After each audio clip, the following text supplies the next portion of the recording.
আসসালামু আলাইকুম প্রিয় বন্ধুরা।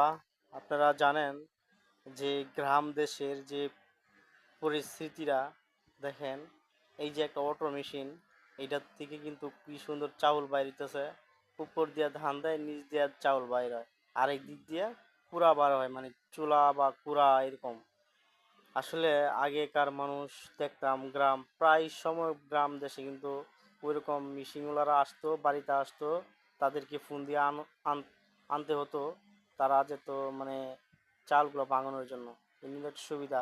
কিন্তু এখন কিন্তু সচরাচর দেখা যায় না, এখন প্রায় বাড়িতেই নাই বললেই চলে। তো মাঝে মধ্যে দেখতে পাই যে গ্রাম অঞ্চলে আসে তারা, তারাই আছে বলেই তারা মানুষে চাউল ভাঙাইতে পারে।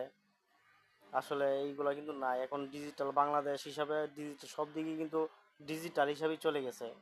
দেখেন ধান কিভাবে নিতেছে, নিয়ে আবার মেশিনে দিতেছে, একদিকে ধান দেয়, আরেকদিকে চাউল বারো, আরেকদিকে কুড়া বাইর হইতেছে। আসলে এইগুলো এখন আর দেখা যায় না, এখন ডিজিটাল হচ্ছে, সব কিছু ডিজিটাল। এই হচ্ছে গ্রামের দৃশ্য, এখন কিন্তু আর দেখা যায় না এগুলা। খুবই সুন্দর লাগে।